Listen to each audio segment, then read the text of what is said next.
What's up, everybody? Rob here. So I'm going to be taking a look today at the American Civil War from Oversimplified. This is part one. Part two will be coming out in the eventual future.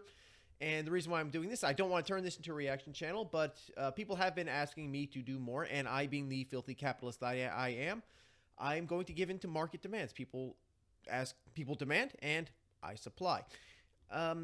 Now, as far as this goes, yes, I'm aware that I have a second-rate laptop with a second-rate camera, so we're just going to have to make do. I'm way too cheap to buy a good one, and so the quality here is not going to be all that great. Furthermore, people have complained on the other oversimplified video I did about the American Revolution that I would stop along the way and give my commentary. That's kind of the whole point, though. Otherwise, it's just me staring at a screen for about half an hour, and I don't know why you would want to do that. Why you would want to... excuse me, why you would want to look at me for like any length of time without me saying something. The point is that I will be stopping giving my commentary on what they're talking about. See, they simplify things. That's kind of their thing. And I'm doing is like, I'm expanding upon what they're saying. That's the point here. Some people have a problem with that. If you have a problem with that, this probably isn't the video for you. You should totally watch anyway, though, because I care not from whence the views come, only that they do. Any case, Oversimplified, if you're not subscribed to them, check them out. They are awesome. And they basically take very complex issues. They simplify them, as is their, no, it's right there in the name. And they do it in a very humorous way. So, I mean, I think they're great. If you haven't checked them out, please do so. And, of course, the original video without my commentary is in the description. I'm going to try to keep the rambling to a minimum, and I'm already failing at that. So, this is a half-hour video, so it might take a while, because this is a very complex subject, so I might go in weird directions.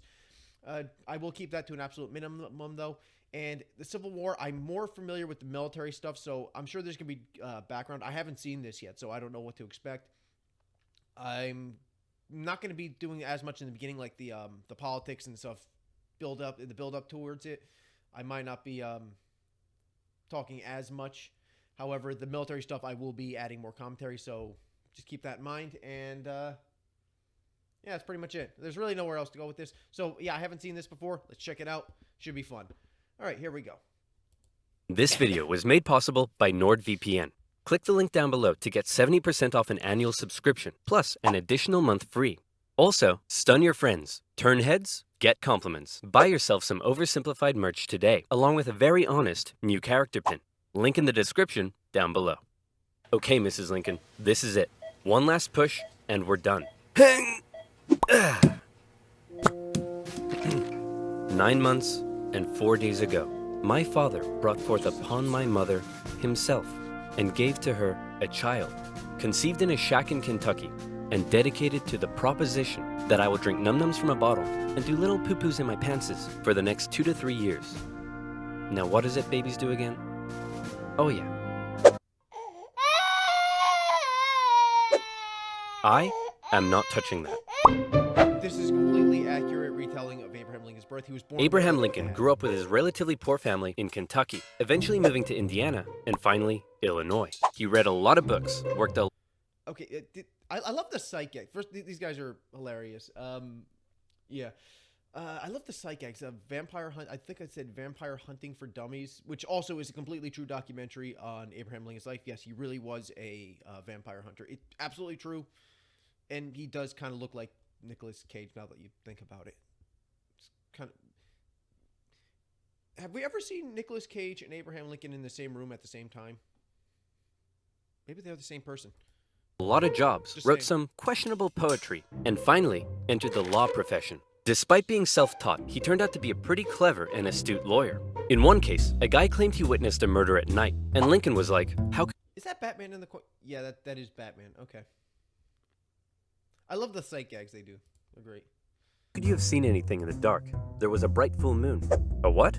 A bright full moon. Can you say that again, please? There was a bright full moon. A dim half moon? No, a bright full moon. That's funny, because according to this almanac, there was a dim half moon that night, which makes you a liar. Well, I got a bright full moon for y'all right here. Now that's what I call a rebuttal. Lincoln and his... Yeah, Lincoln was also incredibly witty. There's also basically all kinds of one-liners from Lincoln. So Very witty, very intelligent individual. He was also a champion wrestler. He was a very tall guy. He was our tallest president. He was 6'4", very lanky, and just a very large individual, though. And he was a champion wrestler, and he would just be basically in his youth. He would spend his time, wrestling people. And actually, one time somebody challenged him to a duel, and he said, "Okay, broadswords in a pit." Dead serious. It was the guy never took him up on the offer, but yes, he was willing to fight some guy in a pit with swords. So the guy was pretty awesome. Really cool dude.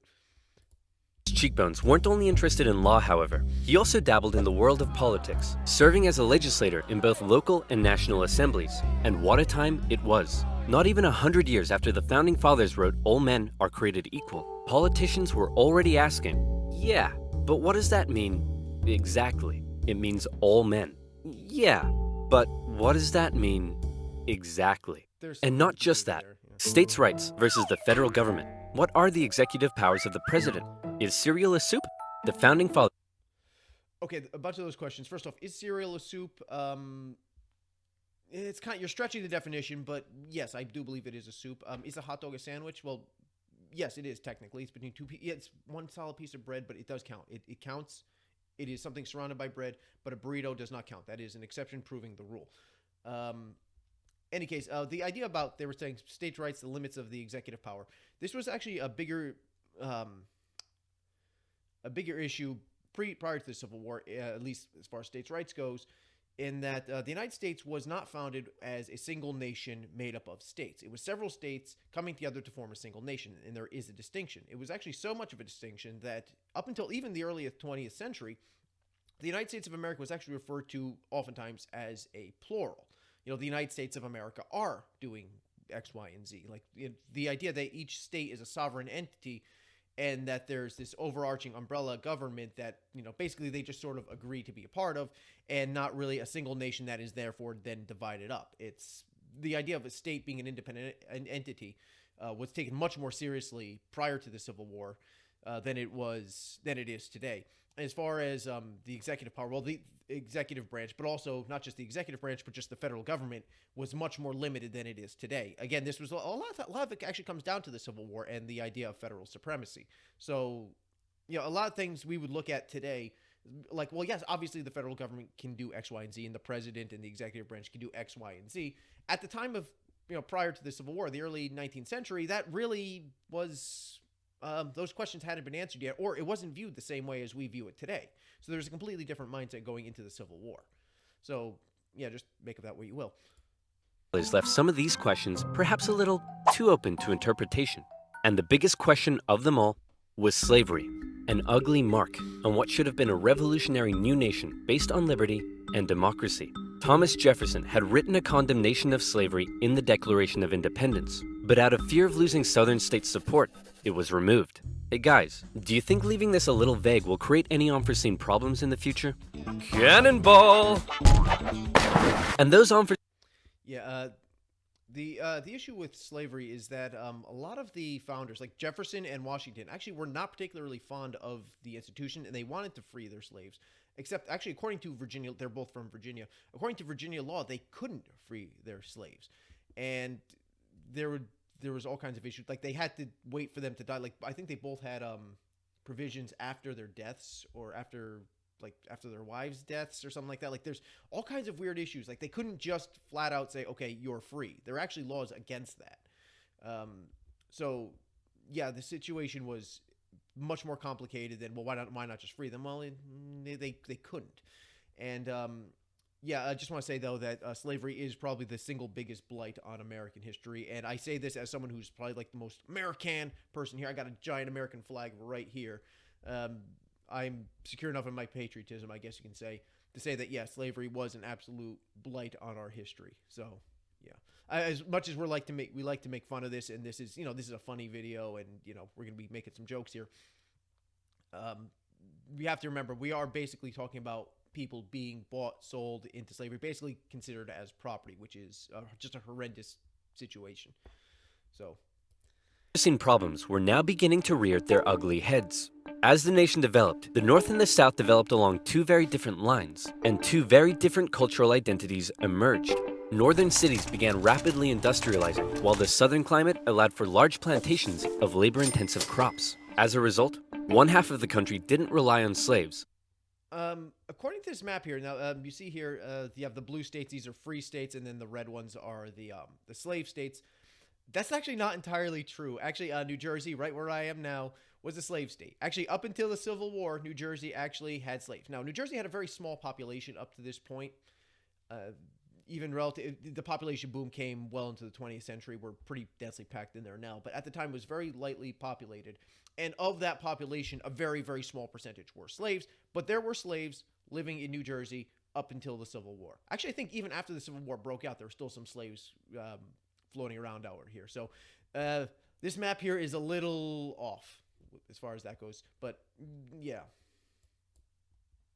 While the other half had become economically dependent on them. In 1793, Eli Whitney's cotton gin caused the slave trade in the South to explode, while in the North, a growing... Okay, as far as Eli Whitney and the cotton gin goes, cotton is a very labor-intensive crop. Basically, you have seeds, and the fibers are wrapped around these seeds. In order to use the fibers, you got to pick these seeds out. And before the cotton gin came out, you had to sit there and actually just manually do that. Sit there and pick them apart. And it's very tedious, very time-consuming. And honestly, cotton was not worth it. The amount of cotton that was available was tiny because, well, it just simply was not economically viable. And there's actually some evidence to suggest... again, I'm not really too sure about this, but that the slavery was actually on its way out, was dying off because it was just simply like, it just wasn't worth it until the cotton gin came out, which is a thing. Basically, you feed the cotton to this thing, you turn the crank, and it automatically extracts the seeds and it automatically, takes the finished cotton out. And now suddenly cotton was economically viable. Supply and demand, economics takes over, boom, slavery is profitable again. So slavery, if it wasn't for the cotton gin, maybe, we don't know, this is alternate history, but it's possible that slavery would have just died out on its own. We don't know, but it's something interesting to think about. The abolitionist movement was taking root. A general mistrust began to develop between the North and the South, as Northerners felt the South were hell-bent on expanding slavery, and fear spread throughout the South that the North wanted to take their slaves away. In 1819, there were 11 free states and 11 slave states. A perfect balance. Not entirely true. New Jersey had slaves. Happy medium. A harmonious relationship. Hey guys, nice to meet you. I'm Missouri, and I would like to become the 23rd state. Hey buddy, welcome to the nation. We'll be happy to accept you as a free state. Oh no, you don't. You're trying to get one over on us. Missouri's going to be a slave state. Okay, listen. Why don't we just ask Missouri what it wants to be, and we slave state...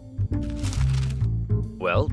Then, allow me to introduce to you the newest, freshest state on the scene, Maine. Hey, you can't do that, and you can't have any more slave states above this line. What? The issue of slavery is solved, and it will never come up again. Yeah, the idea of the Missouri Compromise, you can't have slaves above that line there. The idea was that slavery would eventually die out on its own. We just need to contain it, and eventually it will just fade away. And the only reason why slavery was allowed to expand is because the territory where slavery was allowed could expand. So if you can just simply keep it locked away, like, okay, where there's slaves now, you can keep slaves, just no more, can't have slavery anywhere else, as the country will inevitably expand, which we knew about. It would eventually just die on the vine, so to speak. That didn't quite work out that way, but at least that was the theory. A few years later, it came up again. You see, as America expanded westward, each new state or territory that was added threatened to upend the delicate balance between the slave and free states. If one faction managed to outnumber the other, it could gain an easy majority and force its own ideals on the opposing side, leaving a huge portion of the population feeling spiteful and oppressed. For a while, compromises kicked the can down the road and kept the volatile balance in check, as new free and slave states were roughly added in pairs. But then one loudmouth state just had to barge in and ruin everything as usual. The addition of Texas saw the United States enter into a war with Mexico, which they won, gaining a huge amount of land out west and creating even more problems. Okay, just real quick thing. 1846, the Mexican-American War. That was almost seen as a dress rehearsal to the Civil War. A lot of the top officers, Lee, Grant, and a whole bunch of others actually were veterans of that war. And a lot of them actually knew each other from that war. Lee and Grant, I think they met briefly like during this time, but I could be wrong about that. But yeah, it was just seen as like a dress rehearsal, and yeah, a lot of them gained their first experience in combat during this conflict. And you have now all this territory, and like, is it going to be free? Is it going to be slave? Like, what's going on with this huge, swath of territory here? And that's going to be the thing that's going to eventually set the ball rolling to just make war inevitable. Hey guys, nice to meet you. I'm California, and I would like to become the 31st state. Hey buddy, welcome to the nation. We'll be happy to accept you as a southern slave state. Oh no, you don't. You're trying to get one over on us. California's gonna be a free state. Okay, listen, why don't we just ask California what it wants to be, and we can free state? Well, then, allow me to introduce to you the territories of New Mexico and Utah, able to freely vote for slavery themselves. Hey, you can't do that! And we can enter Northern Territory anytime we want to recapture escaped slaves. What? The issue of slavery is solved, and it will never come up again. A few years later, it came up again. In 1854, a Democratic senator from Illinois wanted to build a really cool choo-choo train here and proposed that the territories of Kansas and Nebraska be created open to slavery, even though they were clearly above the Missouri Compromise line. Obviously, the northern states were like, hell no. But the southern Democrats who controlled Congress at the time were like, well, if you love liberty and democracy so much, then you should let them vote on whether slavery should be legal or not. And so it was. Huge numbers of pro- and anti-slavery settlers rushed to Kansas to sway the vote in their favor. And while they were all there, they began to beat the crap out of each other. One of those settlers was a man named John Brown, a former businessman who failed at just about everything he tried and went arguably insane. He was a radical abolitionist and dedicated much of his life to the Underground Railroad and freeing slaves. One night, in revenge for an earlier raid by pro-slavery forces, he and his sons killed a number of pro-slavery settlers in the territory, helping to kickstart years of violence known as Bleeding Kansas. Kansas and Nebraska both also seen as kind of a precursor to the Civil War. Basically, you have people from both the slave and free states pouring into Kansas, try to sway the vote. Just import people in there on your side, hoping to sway the vote one way or another. And they would just start stabbing. I mean, like, yeah, they're really brushing over here. We're talking like, middle of the night, burning people's house down with people in them. And when they come out, you'd stab them a couple times, shoot them in the face, ambush people on the sides of roads. Like, we're talking like there's like a pretty high intensity guerrilla warfare type stuff going on in this territory at this point. It was basically like Civil War light. It was, again, contained just to the Kansas territory. But basically, yeah, it's basically like the Civil War precursor to it. Both eventually voted in favor of outlawing slavery. But from here, the tension began to grow at a rapid pace. Oh, I got an ad. I'm going to skip ad. So I did a little bit of research, and the vet center seemed like the best bet. I feel finding someone who... Okay, whatever. In 1852, author Harriet Beecher Stowe penned Uncle Tom's Cabin, a best-selling novel that exposed the terrible cruelty of slavery to the world. Oh, how awful. How morally corrupt a nation must be to allow such things to happen. Your Majesty, what should we do about all the starving children working in the coal mines? Nothing! In 1850... Okay, first off, Queen Victoria did actually cry when she read Uncle Tom's Cabin. That actually is true. And as far as children starving in coal mines go, I just want to say Britain had animal abuse laws before they had child abuse laws. Make of that whatever you will. Also, child labor laws are ruining... Look, coal dust builds character. 1954, the Republican Party was formed, and Abraham Lincoln emerged as a leading figure. Southern Democrats viewed the new Republican Party with mistrust, believing it to be radical and abolitionist. In 1856, a politician named Charles Sumter gave a speech in Congress, calling out slave-owning Democrats with fiery language. If slavery was a woman, she'd be an ugly one, and the senator from South Carolina would like to boink her. Representative Brooks, do you have a rebuttal? Oh, I have a rebuttal, all right. Okay. Yeah, here's a rebuttal for you. Oh, come on. Surely this isn't allowed. I don't know. I'll have to consult the rulebook. I can't find anything about caning a political opponent, but it says here I'm not allowed to wear women's underwear. Okay. Yeah, actually, this incident did happen. Yeah, he basically this guy's constituency actually started sending him canes afterwards, because they basically approved of him beating up this abolitionist, and yeah. Oh, and this was commonplace. These things happened all the time. There would be brawls fairly regularly. Actually, at one point, there was a journalist who complained that there was no fighting. He was actually saying Congress was boring today. There were no fights breaking out. So I think it would be a lot better. Look, Mitch McConnell against Nancy Pelosi cage match. Come on, it would be hilarious. It'd be awesome. You know it. You want to see this. Uh-oh. News of the violence on the Senate floor took the nation by storm. Southern slave owners sent Representative Brooks new canes to replace his now broken one. And on the floors of Congress, politicians carried weapons in self-defense, which is never a good sign. It's always a good sign. An armed society is a polite society. I am totally fine with this. In 1857, the Supreme Court ruled in the Dred Scott case that all people of African descent, slave or free, could not be citizens, and therefore could not sue for their own freedom under any circumstances, undoing years of progress with the strike of a gavel. Now, within all this bitter debate over slavery, there were many nuances. North versus South, Republican versus Democrat, states versus the federal government. But let's strip all of that away. For 4 million individuals living in America, this wasn't about political intrigue or party alignment. It was about the basic human right to be free. Men, women, and children were stolen from their homelands and brought to the American continent, where for generations they were considered to be property, forced to live in poverty, and work from sunrise to sunset. Plantation overseers did whatever they felt was necessary to get the most out of their slaves. Punishments were often barbaric. Families were regularly separated, and parents could often only watch, as their children were auctioned off, never to be seen again. Thousands of slaves took the treacherous risk of running away, and abolitionists in the North helped many escape via the Underground Railroad, as bounty hunters entered the North to chase them down.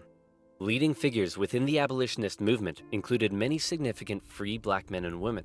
But it's important to note that for many of the anti-slavery white individuals in the North, opposition to slavery was often an economic issue, not a moral one, as many worried large plantations would take their lands and livelihoods away.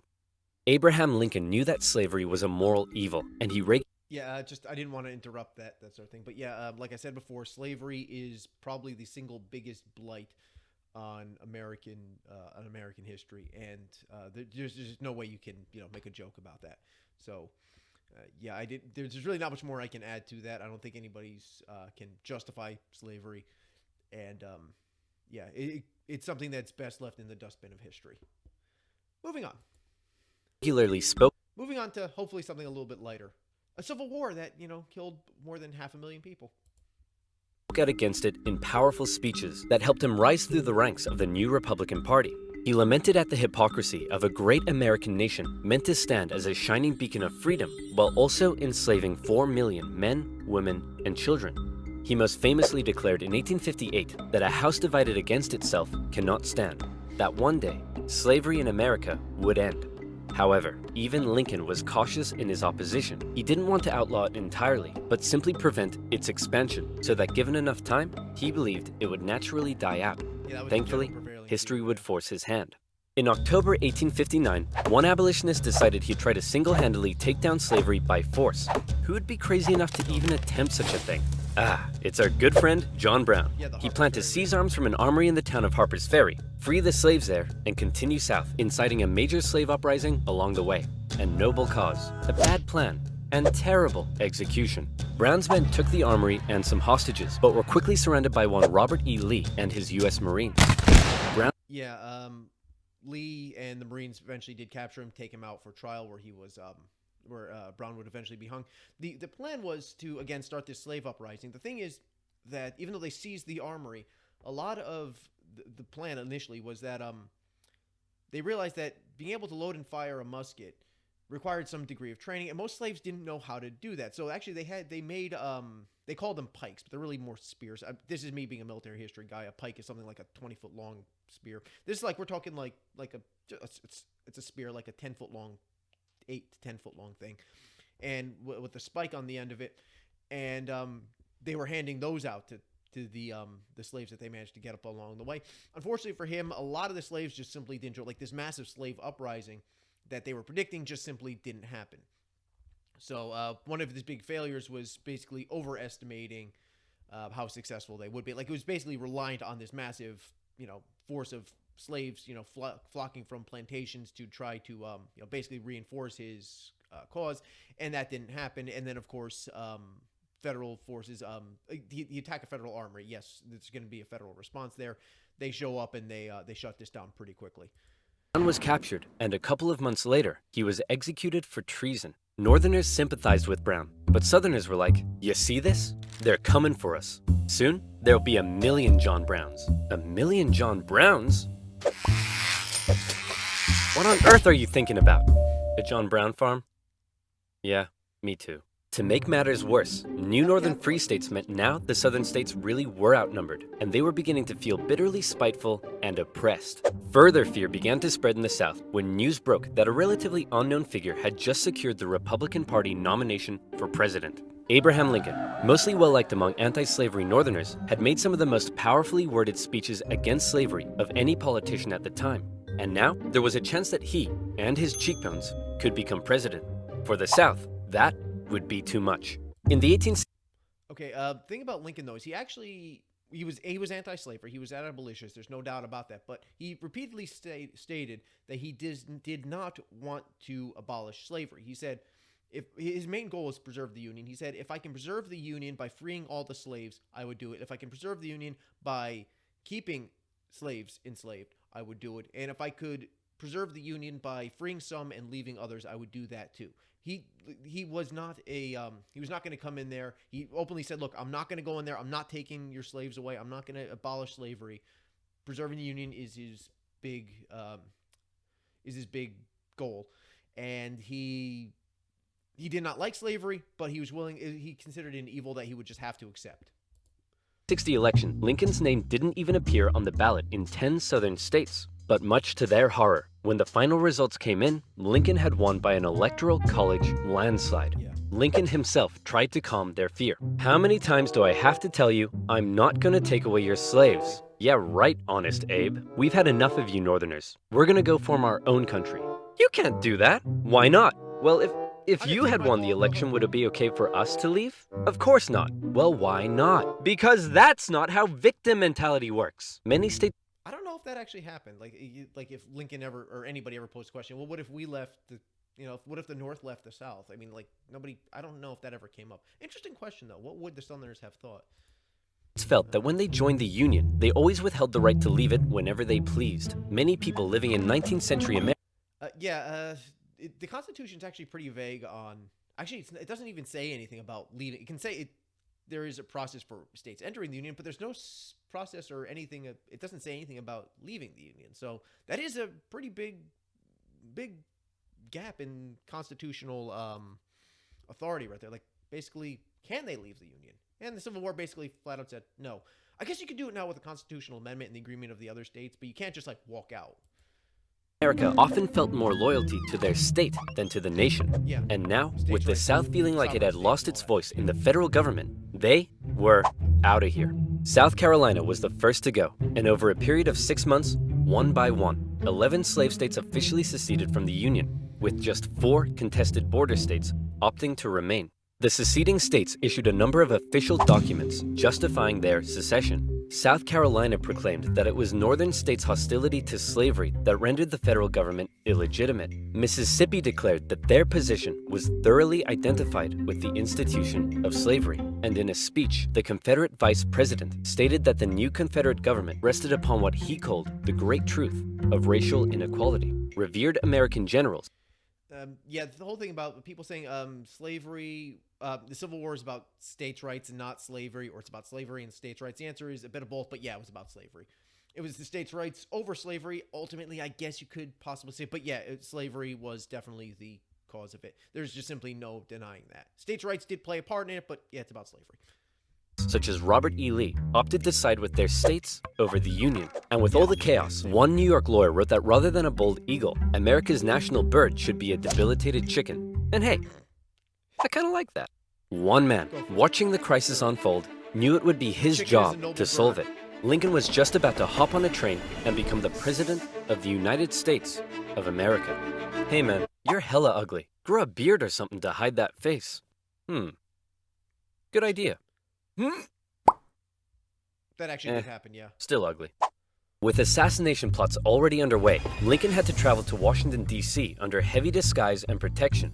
All along the way, he received stacks of threatening letters. May the hand of the devil strike you down. You are destroying this country. Damn you, every breath you take. Love from Grandma? At his inauguration speech, Lincoln once again reiterated that no, I do not want to take away anyone's slaves. But for Lincoln, he did want to preserve the Union. He declared secession to be nothing but an illegitimate rebellion. In your hands and not in mine, he said, is the momentous issue of civil war. You can have no conflict without being yourselves the aggressors. We are not enemies, but friends. It was clear Lincoln was ready and willing to get freaky and open up a can of Scatman John if he had to. Whether he had the support of the people, however, was in question. In the end, it was the Confederates that fired the first shot.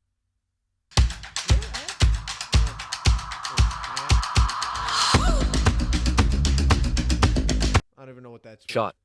As they seceded, the Confederate States began seizing federal U.S. property throughout the South. Off the coast of Charleston, South Carolina, was one such federal property, Fort Sumter, held by a measly, undersupplied U.S. force. The Confederate militia there demanded the fort surrender, a request which was quickly denied, and any remaining hope for a peaceful solution to the secession crisis probably then died when the Confederate the Confederates are going to open fire. This is going to be considered the start of the Civil War, if you can say the first shots. Nobody died during the bombardment of Fort Sumter, interestingly enough, though. But in any case, the question came here is, okay, yes, states' rights versus federal government, all that stuff, and they're taking basically this is federal property, and that was actually the provocation that Lincoln used to actually declare war and basically take military intervention against the South by saying, look, they're seizing our property. And actually the big call up of volunteers wasn't even so much about of northern volunteers, wasn't so much about slavery or even about secession. A lot of them just flat out said, like, look, if they want to secede, fine, let them. But now they opened fire on us. They attacked the federal institution unprovoked. That requires a response. So this is the casus belli that Lincoln used. Did this. The Battle of Fort Sumter is considered to be the beginning of the American Civil War. Many of the Confederates there also considered it to be the end of the American Civil War. They hoped Old Abe would just sigh and say, okay, you win. Unfortunately for them, Lincoln actually said, you're about to get a roundhouse to the face. Lincoln sent out the call for 75,000 volunteers, and men signed up in droves, hopeful for some adventure and good old-fashioned F-U-N. In the new Confederate capital at Richmond, Virginia, Confederate President Jefferson Davis and his cheekbones had also sent out the call for 100,000 men. As ever, both sides hoped for a quick end to the war. Is it over yet? No, Jimmy, it's been 1 week. Is it over now? No! How about now? If you ask that one more time, I swear I will turn this army around and you'll all have to go back home to your wives and children.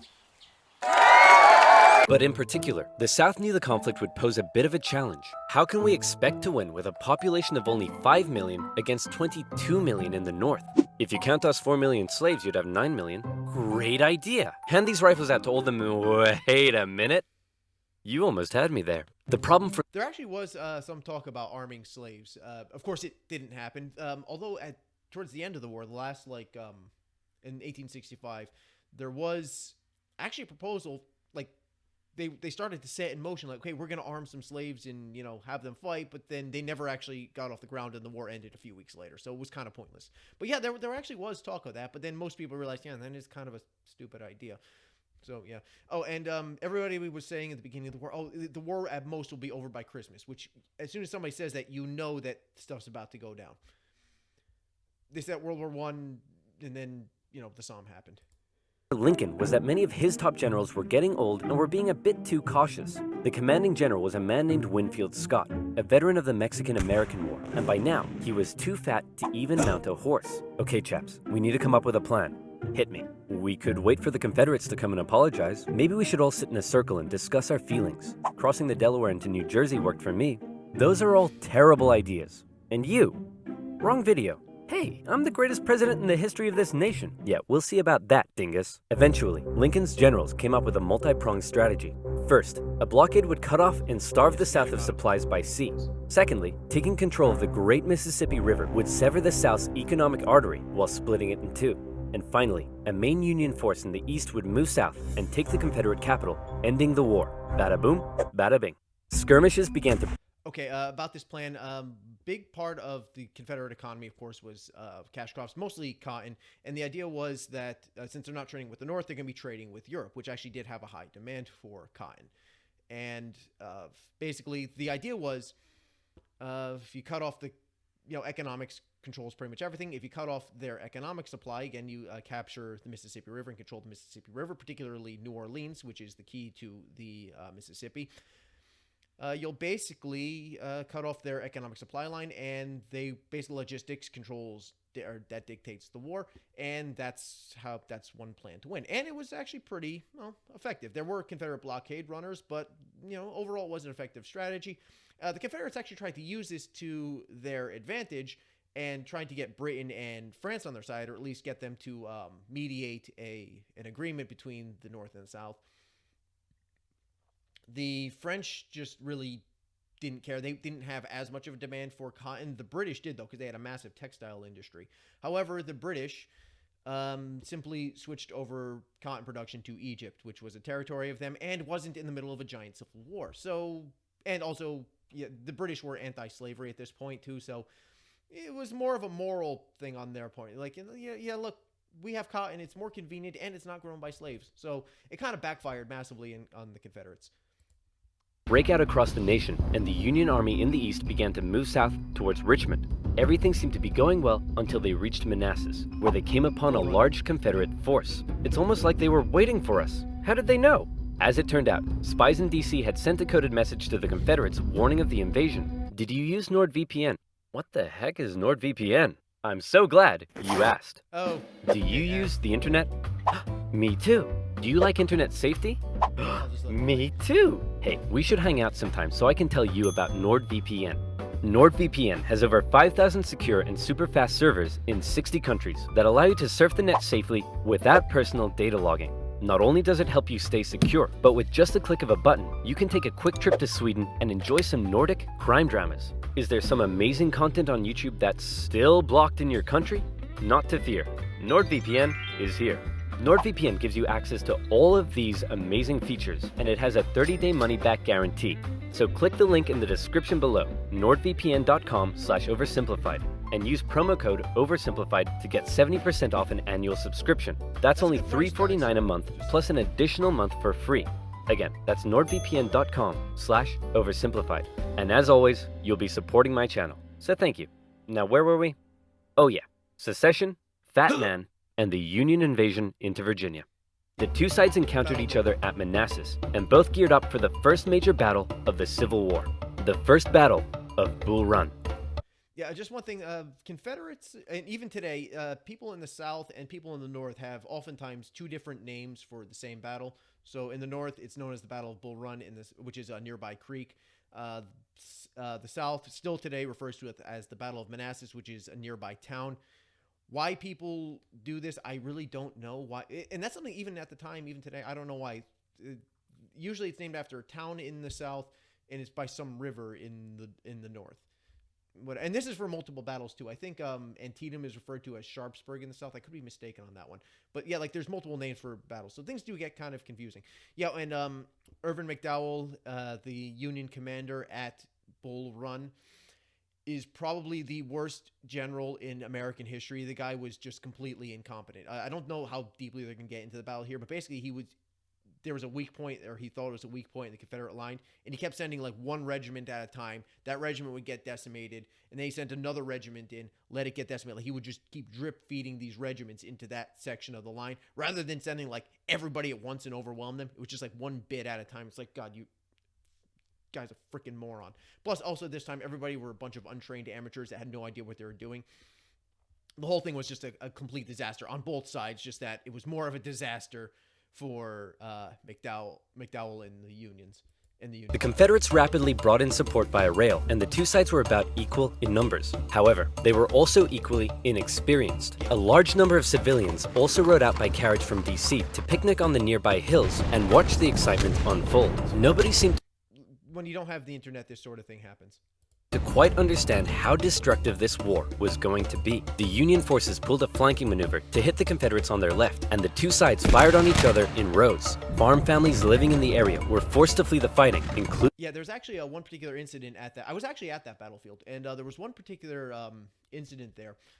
Because you show here everybody's in blue and gray, and very even like that. Thing is, everybody just kind of wore whatever they had, and including people were wearing gray.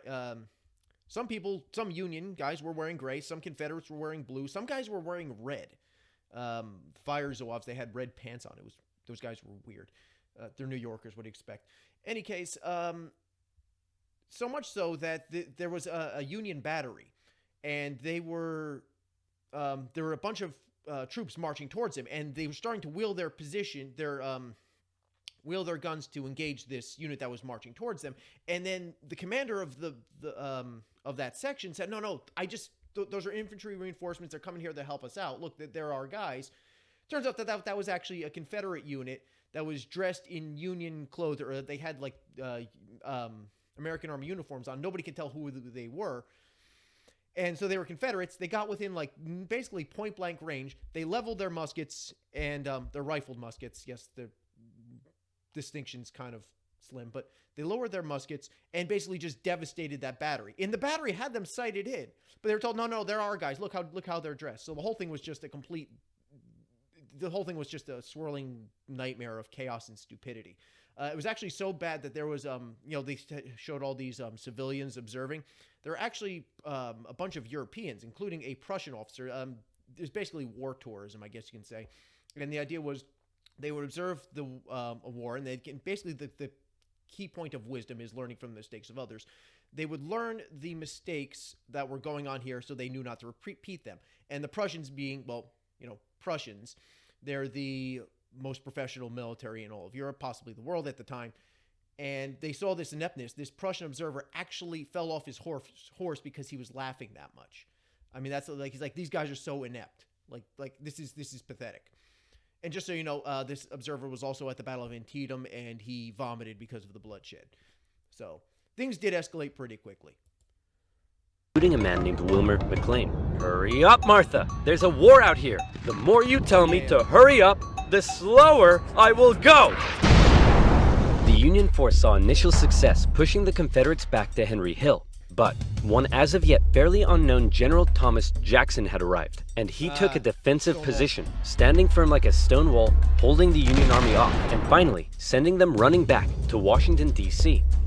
Okay, Jackson. See, I'm going to nerd out here because this is military history, so a lot more nerding out is going to be happening here. Jackson was a complete lunatic. The guy was... Well, first off, he was a hypochondriac. He thought that his blood was constantly out of balance. So if you go to his house or anywhere, like any of his stuff, the chairs in his house were... the backs were taken off because he would always sit bolt upright everywhere he goes because that way the blood will flow properly. And at random intervals, he'll just raise his left arm into the air because he thought blood would be pooling into his left arm and he needed to reestablish the balance there. And he would do this like in the middle of a battlefield. Bullets would be flying everywhere. Cannons would be going off. There'd be just confusion and chaos. And he'd just lift his arm up to restore the balance in his body. The guy was an absolute... the guy was a lunatic. Furthermore, he was a teacher at the Virginia Military Institute. And what he did is he would come up with a lesson plan, like a lecture for his students, and he would then, the next day, he would tell his lecture to the class word for word, which is fine if you're an A student or a B student. But if you're, say, a C student or maybe even a D student, and you would ask him to clarify, excuse me, sir, I think he was a colonel at the time, so Colonel Jackson, can you clarify this for me? Like, can you explain this? I'm not sure I understand this. The best he could do is just repeat everything, what he just said, word for word. Oftentimes, he would just repeat the entire lesson word for word. The guy was insane. Also, he was possibly one of the greatest generals in military history. There'd be the confusion and chaos on the battlefield. There would be everything going on. He knew immediately where to go. Okay, I need 2 battalions over onto that ridgeline.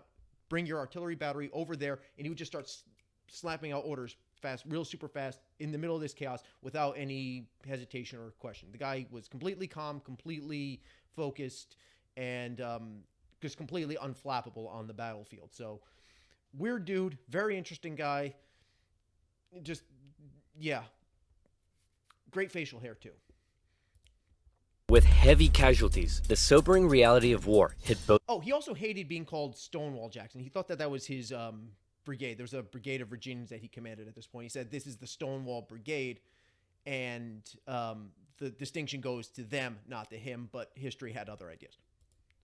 Both sides hard, and the North, having just lost the first major battle, had to face the serious prospect that they may not actually win this war. President Lincoln, General Jackson whipped us so hard, the Confederates are calling him Stonewall Jackson. Wait, that's why they're calling him that? Not because he looks like he ran face first into a stone wall? Apparently not. Worse yet, the North had also lost the first major battle out west, giving away control of southwest Missouri. All of this was terrible news for Abraham Lincoln, especially since many of his generals and cabinet already didn't have much respect for him. They felt he was incapable of running a war, because he seemed a bit like your friendly old grandpa. He famously loved a long-winded story and a good pun. I've been so busy, my wife is missing me, but her aim is starting to improve. But deep down, few realized he could also be incredibly shrewd. Oh, Abe, you're so funny. Funny how? Funny like I'm a clown? Abe, I was just... No, funny how? Like I'm here to amuse you? During the war, Lincoln committed acts that were viewed by some as impeachable. His administration suppressed the free media from printing articles sympathetic towards the South. Some Southern sympathizers were even arrested without a trial. Lincoln's criticizers began accusing him of being a tyrant. But to quote the man himself, hey, he's not a completely morally pure individual. There are less than savory aspects to his character and things that he did that really... Well, they leave a lot to be desired from a constitutional and legal standpoint. So, yeah, I mean, everybody's got flaws, and Lincoln is no exception to that. It's war, baby. What are you gonna do? By the end of 1861, with things already looking bad for the North, abolitionists such as Frederick Douglass couldn't believe that the Union Army weren't enlisting black men. He continued to put pressure on Lincoln to make the war about emancipation. Mr. President, it's time to make the war about emancipation. I don't want to ruffle any feathers. The feathers are already ruffled. But Lincoln, hanging on to hope for a quick...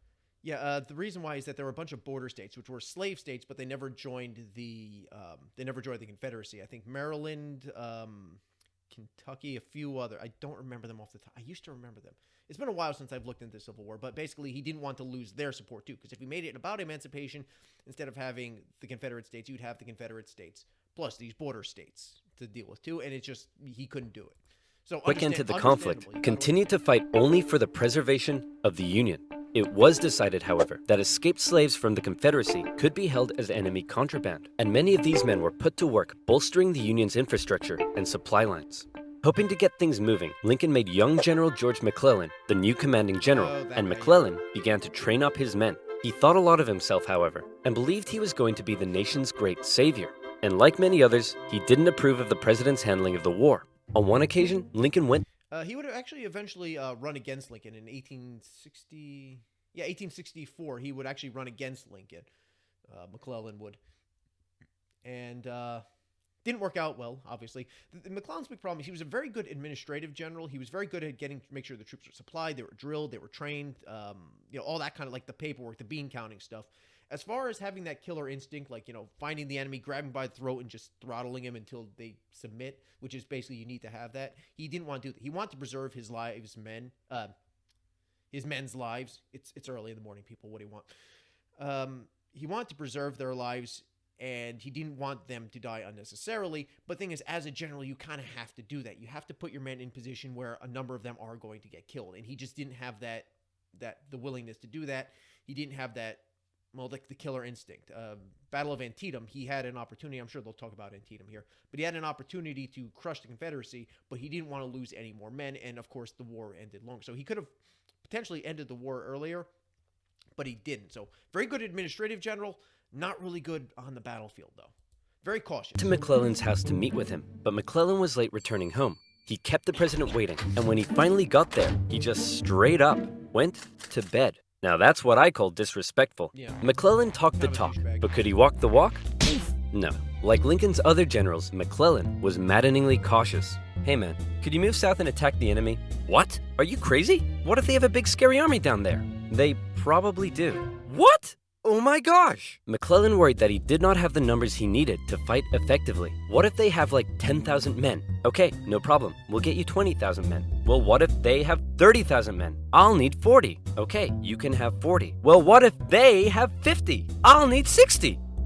Lincoln tried, but it was all in vain. McClellan would not make a move for the rest of the year. The North's one saving grace for now was a general out west fighting in Kentucky and Tennessee. General Ulysses S. Grant. Cool, collected, methodical, and a big fan of whiskey. His chief... Grant is a unique individual. There's going to be more about him later. He was the exact opposite of McClellan. He would send his men straight into the grinder. Now, the thing is, he would cry about it. He hated doing this. He actually hated the sight of blood to the point where he would always have his meat cooked, basically burnt to a crisp, which is, as a steak connoisseur, I find that to be somewhat disturbing. But he knew that, look, if we want to end this war, we're going to have to take some casualties along the way. We're going to have to take some hits. So I'll just keep sending men into the grinder until the thing clogs. It just has to be done, and he was willing to make those sacrifices. And basically, he was a very aggressive, very gung-ho type of general. And yes, he was a complete raging alcoholic. Of staff took it upon himself to keep Grant sober.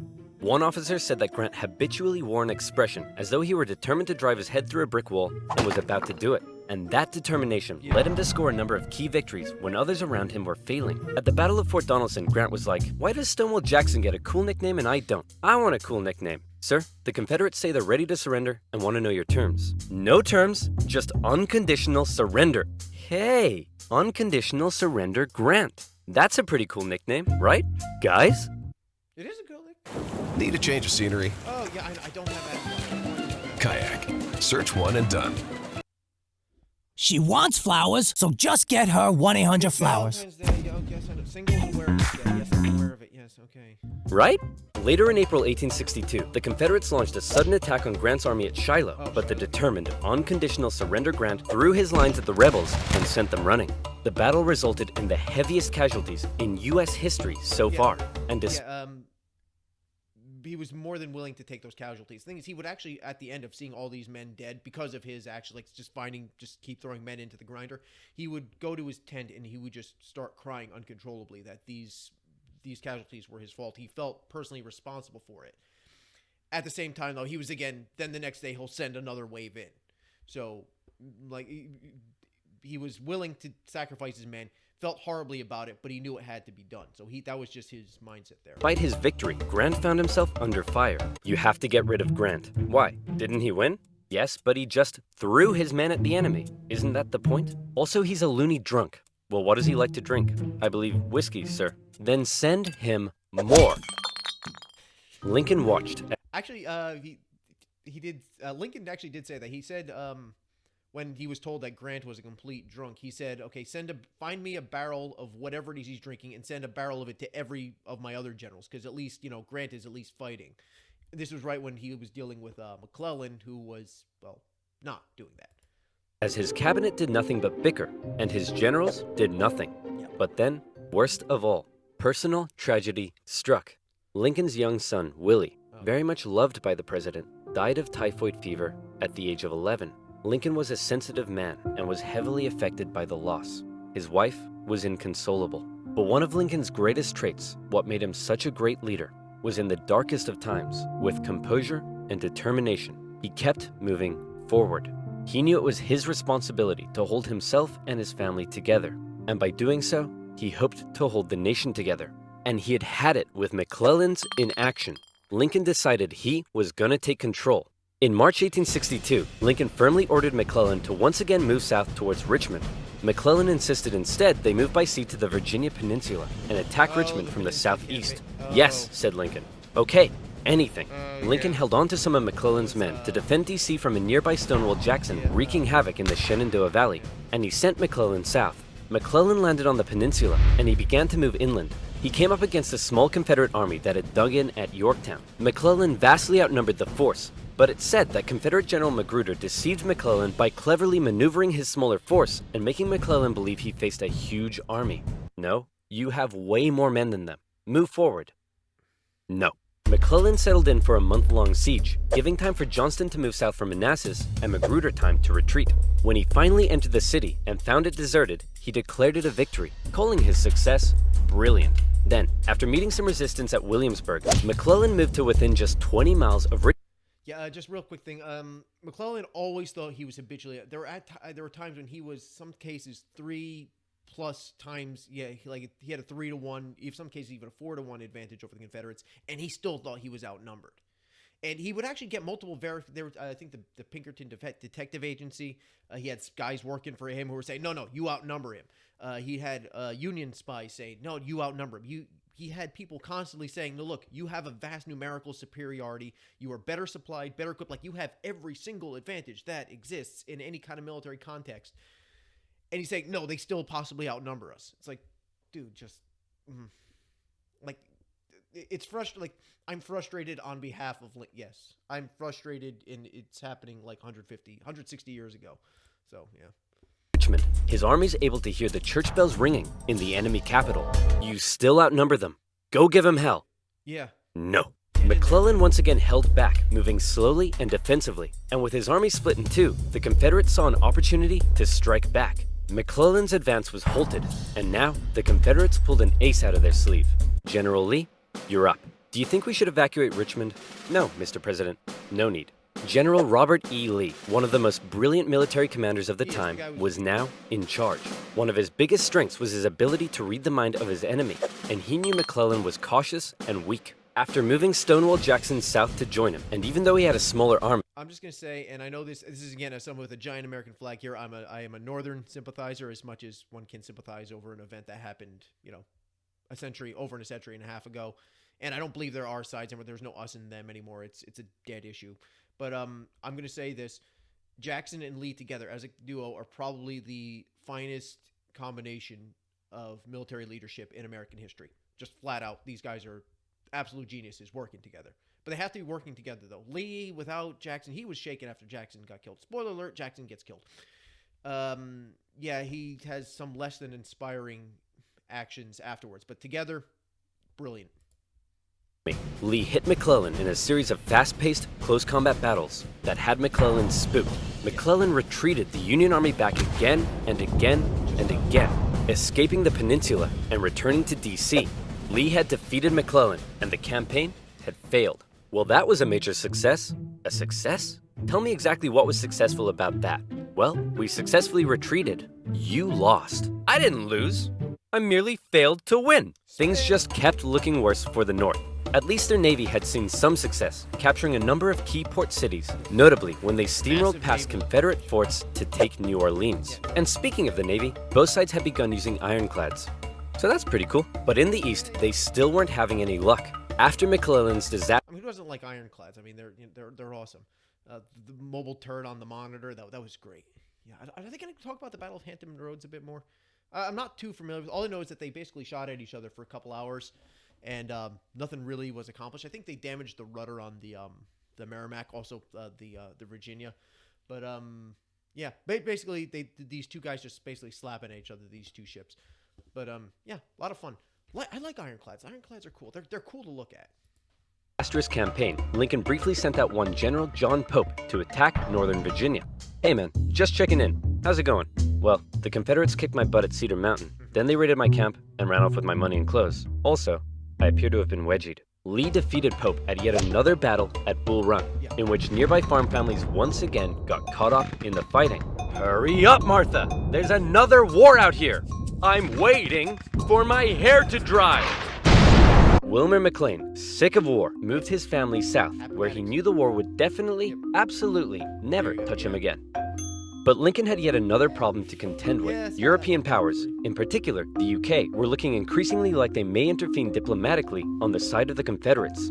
They were missing their precious supply of southern cotton because of the Union blockade, and they wanted to see a swift conclusion to the war. The tension between America and Great Britain had been increasing, especially after Confederate diplomats were discovered on a British ship. Now, after McClellan's failure to take Richmond, the UK declared it impossible for the North to win. Lincoln needed something to prevent Europe from getting involved, and after more petitioning from abolitionists, he decided maybe the time was finally right to make the war about ending the institution he hated, slavery. If the North had a noble cause to fight for, Europe would be less likely to intervene. But Lincoln and his cabinet knew before they could declare something as radical as emancipation. The thing is, Britain in particular was rabidly anti-slavery. They kind of turned a blind eye to the cotton from the South made by slaves. It's not like they didn't know, but they kind of turned a blind eye to that because of economic realities. But they hated slavery. And actually, after Napoleon was defeated, the biggest use of the Royal Navy was going around suppressing slave trade, patrolling the Atlantic and the Pacific, going around and basically shutting down slavery. And I think they actually shut down slavery in Brazil. This was after the American Civil War, the last place that had slavery in the New World. And it was basically ended when a British Royal Navy squadron moved into Brazilian waters and just basically took over and said, yeah, you're not going to have slavery anymore. They basically just shut it down, through force. So when it became a slavery issue, right at this point, the Civil War wasn't officially about slavery. It was about keeping the Union together. Once it became about slavery, actually the British lost taste. It became distasteful for them to side with the Confederates any further because they didn't want to. They didn't want to be seen to be on the side of slaveholders in a slavery-based thing. Before that, it was just an economic thing or an internal political matter that maybe they can be resolved diplomatically. They could intervene diplomatically on behalf of the Confederacy. But once it became slavery got involved, they're like, no, we want no part of this. So there's actually a brilliant move to actually keep the British and the French to a lesser extent out of the conflict, at least in a diplomatic sense. They needed a victory, especially now that the Confederates were about to go on the attack. Aware that he had a limited number of men and supplies, Lee now hoped that if he could just threaten Washington, D.C. militarily, he would gain Europe's recognition and crush Northern morale in time for the midterm elections, forcing the North to negotiate. With confidence at an all-time high, for the first time, Robert E. Lee invaded the North. But on September 13th, the North finally had some luck. Oh boy, it's my lucky day! A cigar in a field. Hey, what's this wrapped around it? Oh my gosh! That's right, the North had discovered General Lee's battle plans wrapped around some cigars. Yes. And in them, they saw that Lee had split up. McClellan thought it was a trap. Just so you know, he had to get multiple people to verify that this, in fact, wasn't a trap. And then he finally then acted on the information which I understand being cautious. But there's a point where it's like, you had an opportunity, dude. Yeah, so this is definitely a Battle of Antietam. His forces. McClellan headed out from D.C., and the two sides met in the Battle of Antietam, a crucial battle that would decide the course of the war. It saw the most vicious fighting to date, and still remains the single bloodiest day in American history. But, for once, the North came out victorious. And like I said before about McClellan could have ended the war right there. Without going into too much of the battle, there was a point when the Confederate center broke. That's more or less what happens. Their Confederate center broke, and the forces that had been fighting in the center, particularly the Irish Brigade, were in no particular condition to be pursuing them. They were shredded. Both sides were shredded, but the Confederates managed to collapse through reasons I'm not going to get into here. As their center was collapsing, again, this is alternate history, we don't know, but it's been stated that if they had 10,000 men, 10,000 reinforcements, punched them through that center, could have shattered Lee at that point. McClellan could have shattered Lee, completely destroyed the Confederate army, and that would have been the end of the war, potentially. Some people say they would have had guerrilla warfare and that they had to be, the Southern cause had to be, broken through Sherman, marching through Georgia, and Sheridan tearing up the Shenandoah Valley and all that stuff. But main resistance you could have crushed the Army of Northern Virginia under Lee at this point. He refused to do so because, again, this was the bloodiest single day in American history, which is true, and he didn't want to make it worse.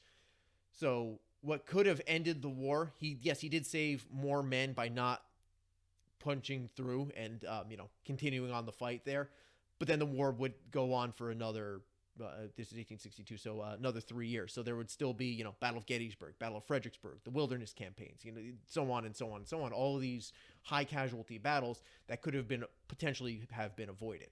So this is just, again, McClellan's caution coming to the fore again. That's a recurring theme with him. Lee was forced to retreat. He's on the run. Chase him down and finish him off. Yeah. No. Yeah, he refuses. You know what, old buddy, old pal? You're fired. Yeah. The North had won their crucial victory. Lincoln breathed a huge sigh of relief, and with that win, he was prepared to take a huge step. On September 22nd, the Emancipation Proclamation was issued. In January, all slaves held in the Confederate States would be, as far as the U.S. government was concerned, officially free. Throughout the North, free black men and women rejoiced, knowing that if the North were to win, their brothers and sisters would no longer be held in bondage. The proclamation also had the intended effect on Europe, who were not willing to oppose a pledge to end slavery. Yeah, An outraged Confederacy.